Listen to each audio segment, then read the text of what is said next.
guys, we finally made it to the final 5 games of the season that just won't end. Hello, everybody. My name is Lachlan, and I am writing the Stanchies for today's game between the Vancouver Canucks and the Los Angeles Kings. I think I just wrote about the Canucks playing the Kings, not that long ago, and now I'm back doing it again. Last time we did a Stanchies was the game against Minnesota, the Quinn Hughes game, and the night the Canucks officially clinched last place in the National Hockey League. A foregone conclusion, obviously, but it was good to finally set that in stone. They are going to have the highest odds of the draft lottery, that they're going to be drafting first in every subsequent round. Beyond that, there is a very advantageous position as far as these last 5 games go, which is that the Canucks can play spoiler. No more worrying about where their playoff positioning is. You don't have to worry about your own destiny as much as now you can just ruin everybody else's.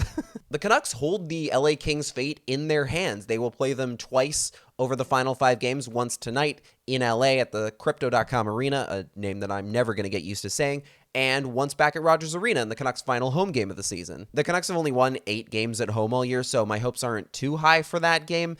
But this game on the road, there is an opportunity to maybe affect the Kings' season here. As of right now, the Kings are the first team on the outside of the playoff bubble in the Western Conference looking in. Nashville holds the 8th and final playoff spot in the Western Conference with 84 points in 78 games played, while the Kings have 83 points in 77 games played. Now you might be thinking, Lachlan, why would the Canucks even care whether the Kings make the playoffs or not? Sure, they're division rivals, but it doesn't necessarily mean that there's been any animosity there or there's any incentive to really take the Kings specifically out. Well, I would argue that that is not entirely true if you've watched the playoffs over the last little while. The Kings have been to the playoffs 4 straight years, and all of them, they have lost to the Edmonton Oilers, each one in somehow worse fashion than the last. The peak of that being last year when they took a 2-0 series lead, only to choke away Game 3 in embarrassing fashion based off of a terrible coach's challenge by Jim Hiller, and the entire series just snowballing from there into a 6-game loss. If you love hockey,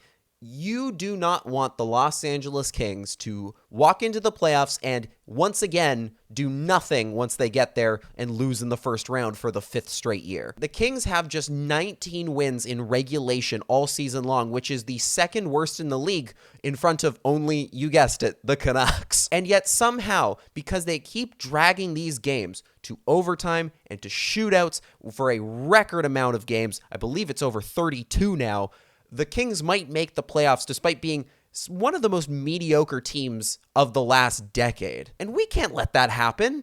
What good are we to the sanctity of hockey if we're going to let the Kings walk in to the Stanley Cup playoffs and just get kicked aside again for the 5th year in a row? What good would we be doing to the game that we love? Why do that when we could help a team, say, like the San Jose Sharks, who have a North Vancouver product by the name of Macklin Celebrini on their roster? Let's be honest here. Wouldn't you rather see the Sharks in the playoffs, a team that's young and exciting and will at the very least make for some interesting hockey against whoever they meet in the first round, most likely Colorado? Or do you want to see the Kings knowing full well what's going to happen as soon as they get there and they're just going to get pushed aside by a much better team? I'd rather take the mystery box like the Sharks than the guarantee of a first-round exit like the Kings, which means that the Canucks have to beat the Kings and make sure that they don't get into the playoffs. If you're a Kings fan watching this, I'm so sorry. It's nothing personal. It's just I don't like watching your team. They're so boring. Which is why today, let's talk about what it takes to beat the Los Angeles Kings. Let's approach this like we would a playoff game, like an elimination game, a series against an opponent. Let's talk about how to beat the Los Angeles Kings. Jim Hiller, of course, is now gone. DJ Smith is now the head coach, playing a lighter brand of basically the same style of hockey. The Kings' game plan this season has seemingly been to play the most defensive brand of hockey possible, keep the game tied, and force it into overtime. That way they get at least 1 point out of it. If the Canucks are going to have any success, they have to jump on them early, and there's ways that they can do that. Number 1, when it comes to zone exits and zone entries, the Kings love to use the boards. They're very much a team that likes to play along the edges of the ice rather than in the middle. You watch them clear the zone, you watch them enter the offensive zone. It's almost always at that corner of the boards as they try to either dump it in or skate it in. That means it's the winger's responsibility to essentially seal off those entry points at the blue line, forcing them to go inside. The defenseman will be there to take away any time and space that they might have, forces the entire play into the middle of the ice where they don't want to be necessarily. Which brings me to number 2. If the Kings do in fact get in along the side walls, what they usually like to do is pass it back into the middle around the top of the circles. That seems to be their bread and butter. They skate in along the corners, they stop up, they look, and they make the pass back into the middle of the ice. There's usually a player there for a shot from not all the way at the blue line, but certainly a high distance away, and then they collapse to the front of the net to create some traffic. When you look at the Kings' zone map of shots on goal on NHL Edge, they are number 4 in the league in terms of shots from long range, and I think a lot of that has to do with the fact that they like to take those shots where they flank in and then pass back through the middle of the ice to around the center zone. That's something that the Canucks have to be really careful of. They don't want to necessarily screen their goaltender. They want to give him the lane to see the shot, but at the same time, they do need to make sure that they're taking away those passing lanes through the middle of the ice and around the top of the circles. That's going to be very key. You look at a site like HockeyViz here, and they kind of show you that the Kings really love taking those plays through the perimeters of the ice, especially, or again, around the top near the blue line. They get more shots from the blue line than just about any other team, or along the edges of the circles. Artemi Panarin is a player you have to watch out for within the circles of the face-off dot.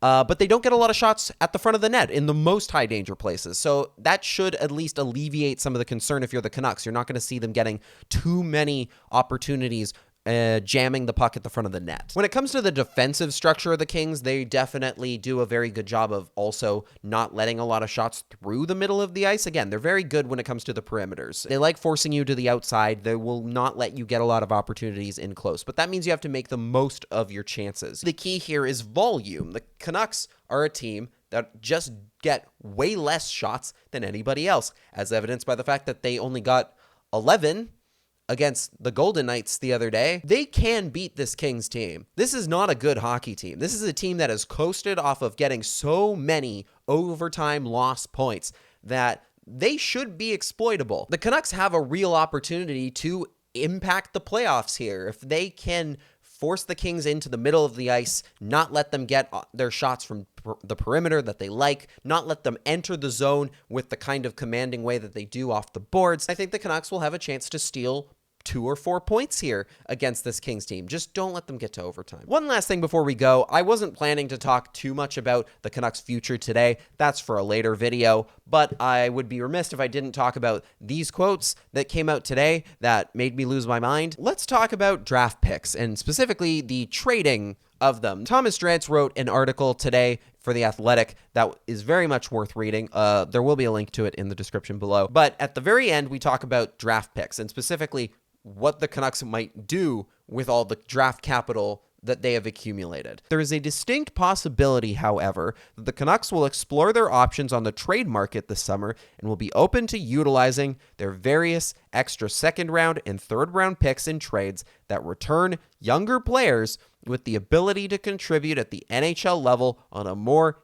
expedited timeline. I cannot tell you what a stupid idea this would be. That is not a real rebuild. You have to have learned by this point that trying to take these dumb shortcuts will not help you. Picking up reclamation projects from other teams, there is a reason why they're willing to get rid of those players at that age. You have to wait and be patient. You make the picks yourself, and you have to assume that the players that you have picked and developed will grow as a unit together. If you try to take shortcuts like this, we will be back here again in 5 years. I am telling you right now, Canucks, and I know you're watching, be patient and not just immediately throw your draft capital away at a quick fix like you always do. I don't want to have to come back here in 3 years talking about this terrible retool you guys went through instead of doing the job properly the first time. Don't make me do that. Great. Honestly, just hearing that this is even a possibility, even just being floated or considered, makes me think that you absolutely have to fire this entire front office before it's too late and they do lasting damage. But that's a video for another day. For now, I will say goodbye. Thank you guys so much for watching. Make sure to click like and subscribe to the channel for more videos like this. And make sure to read the Stanchies after today's game between the Canucks and the Kings at 7 o'clock on CanucksArmy.com. See you there.